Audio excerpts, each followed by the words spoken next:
Reimagining Success, Episode 38. You're listening to Reimagining Success, the podcast where we help you reimagine your future, designing a life and career beyond the 9 to 5 that allows you the freedom, flexibility, and fulfillment that you've been dreaming of. I'm your host, Anna Lundberg. Now, let's get started on those dreams.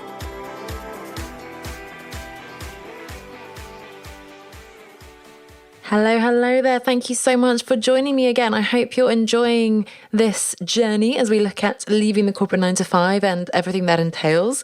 We've been looking at the reasons why you might want to leave the 9 to 5, why you probably won't leave the 9 to 5, the fear of failure, all the other fears that might be associated with this whole process, why you need to get out of your comfort zone, and last week, how to get more comfortable with getting uncomfortable outside of that comfort zone. Now, today I want to talk about the very first step you want to be taking as you begin to leave the 9 to 5. So it might be that you've just begun this process, that you haven't really thought about how you want to go about it, in which case this is perfect timing for you, I hope. Or you may have already started the process, but you're getting a little bit overwhelmed and lost and confused.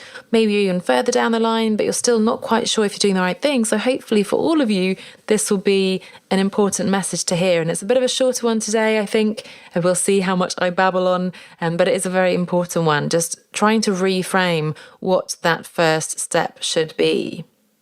So as we established last week, one of the very best ways to get comfortable with being uncomfortable is to take action, because getting moving, doing something, anything almost, will get you unstuck. Literally, it will create momentum and it will build your confidence to continue on this new path. But it's important to work out what that action should be, right? What is the very first step you should take out of your comfort zone and towards that new definition of success? Now, in the past, I've always said that the very first step you need to take in order to move forwards towards that definition of success is to get clarity on what that definition of success is. Because, of course, you can't get somewhere if you don't know what that somewhere is. So it's incredibly important to get clarity on what it is you want, what's really important to you, what would meaningful success look like for you personally and professionally. And while that is 100% true, and I completely stand by that, and I'll continue to say that, clarity is so important. And of course, the definition of success is really what's underneath this whole podcast, really. But it's not that simple, because how on earth do you define what success means to you? So, of course, we have been looking at this a little bit at the beginning of the podcast, but still, how do you get that clarity? What are the steps you need to take in order to define what success looks like for you? And again, if you've been following along for a while, you may remember right at the very beginning, in the first few episodes, we looked at a few ideas for coming up with that new vision. So if you haven't listened to those since the beginning, I'd encourage you to go back to those first couple of episodes. But in the meantime, I want to continue to explore what that first step might be and what it shouldn't be. Because the biggest mistake I see people making at the opposite end of the spectrum, really, of staying stuck in inaction, is to launch into manic action. So you really start doing lots of things before actually taking the time and reflecting on what that right action should be. So you might end up booking a big trip away because you think, oh, I'm going to find myself in Bali, I'm going to go away for a year. Or you might sign up to an expensive course, an MBA or some online program. Or you might, get a fancy website designed and business cards and logos and all that jazz. Now, the problem is, unless you've done the groundwork of understanding what it is that you really want to do and why that's so important to you, you may well be, and probably will be, wasting your time and money on something that isn't going to get you any closer at all to where you really want to be. And of course, this whole process around getting off that conveyor belt, making a lot of effort, taking a lot of time and maybe money, making a lot of sacrifices, making this massive upheaval to shift in a new direction. And if that new direction is not actually where you want to go, or if you end up somewhere that is worse or at least not better than where you are today, then you will have wasted that whole process. And you may as well, to be honest, stay in your comfort zone. So while you do need to take action, and you definitely don't want to get caught up in analysis paralysis of all the pros and cons of all your different options, it's very important that this action is taken thoughtfully. So back to the question of what that very first step should be then, and it is, drum roll please, exploration. Okay, so you probably have a few ideas about what you'd like to do, or at least what you could do instead of what you're doing right now. But I would venture a guess to say that those ideas are a function of where you are right now. So they're both a function of where you are physically in your current job role. So you might think that the most obvious next step for you is related to what you're doing right now, or in fact the opposite, right? It's actually at the complete other end of the spectrum because you want to escape what you're doing right now. So physically, it's a function of where you're at right now, and also mentally within your limited comfort zone. So you might not feel as confident or as capable as you could be. And for that reason, you're limiting your options. So the ideas might not be a good fit for what you really, really want from your life and career. And if you only focus on those options, then you're really missing out on a whole world of possibilities. So, and this is the important part, you want to first expand your horizons. Imagine all the possibilities, dream really, really, really, really big, and only then should you narrow down your options and get more practical.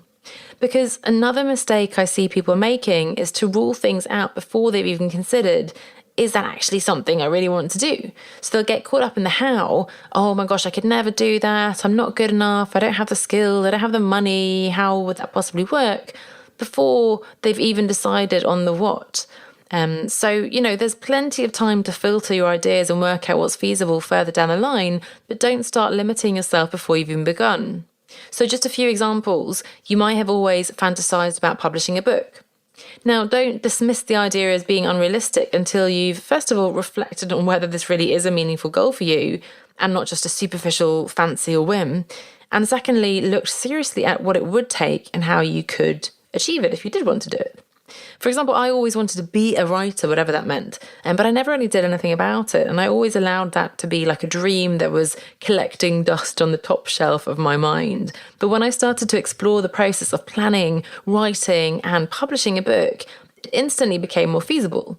Now, it was still a lot of work and it still took me a lot of time. But eventually, I set myself a deadline on my birthday in 2018, in fact.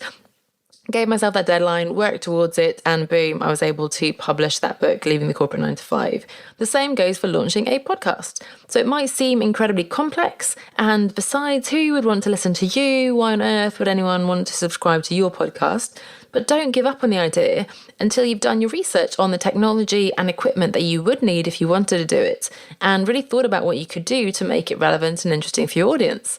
Again, likewise, last year, I had, in fact, for a long time wanted to launch a podcast, but it seemed so unrealistic and difficult. I had no idea the software I would need, what would it cost, how would we edit it, what on earth would I do to get it out there and market it and so on. But in particular, it was the tech that got me tripped up, really. I didn't know how to get that started.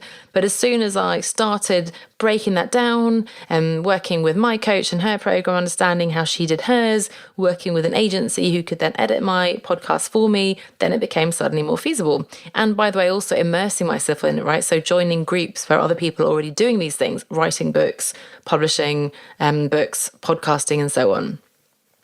Now, dreaming of launching your own business, because that's what we're talking about in terms of leaving the corporate 9 to 5, leaving the confines of a full-time job, leaving that 9 to 5 and being in control of your own time and projects, that really is the ultimate fantasy for many of us. But it's one more idea that often remains just that, an idea.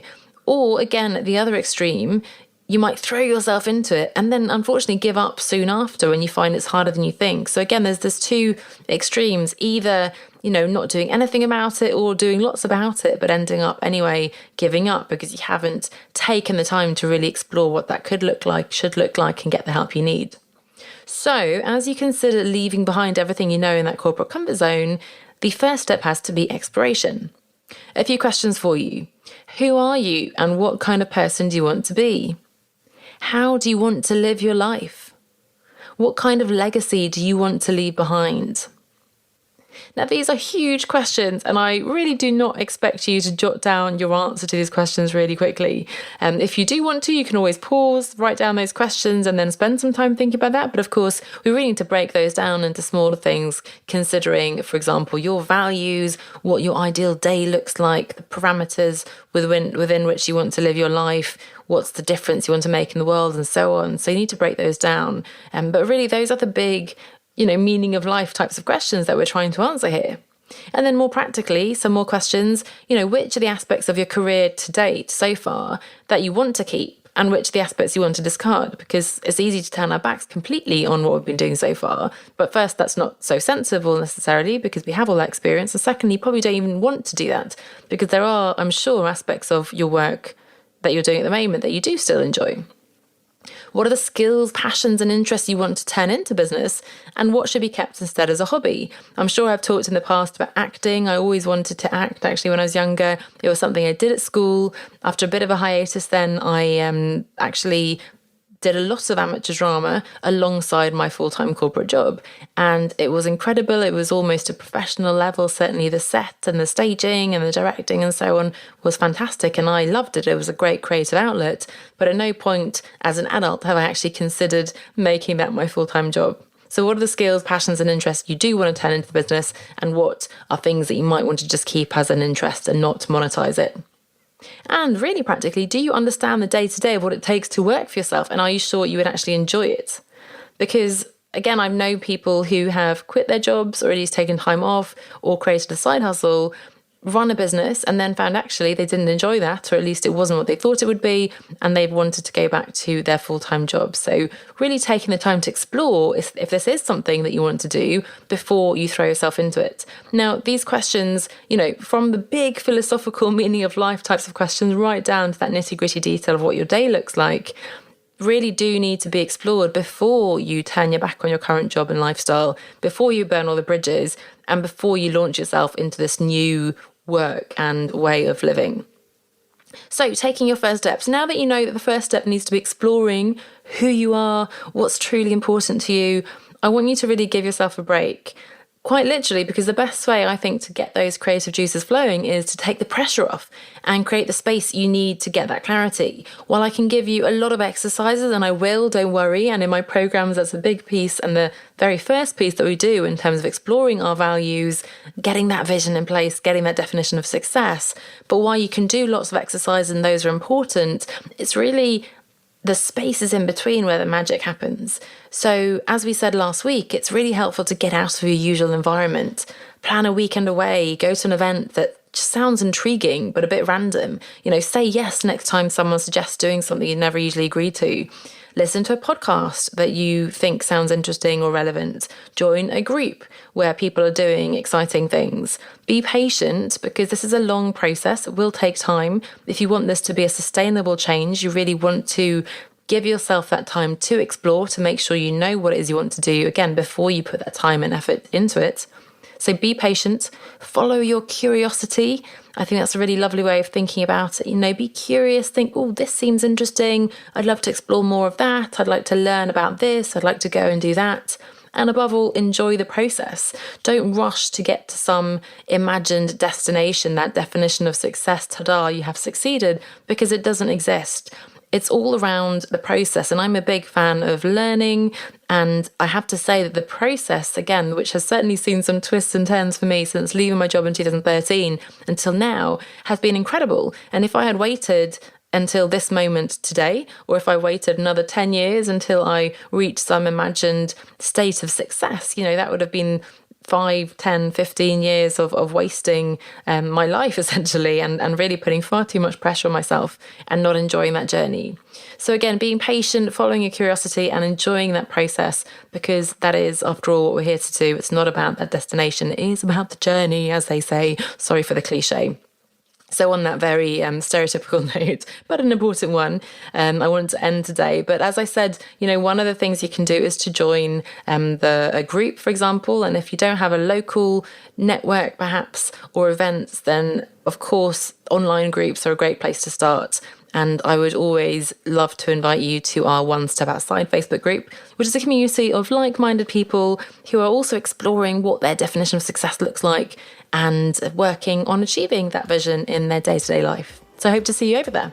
It's onestepoutside.com/community, or you can just search One Step Outside on Facebook. Thank you for listening, and let's get exploring. I'll see you next week. Bye for now. Thanks for listening to Reimagining Success with Anna Lundberg. If you're looking for support and encouragement as you begin to reimagine success in your life, then come on over and join us in the One Step Outside Facebook group. You'll find like-minded people who will cheer you on, as well as free training sessions and lots more. To join, visit onestepoutside.com/community or just search for One Step Outside on Facebook. I'll see you over there.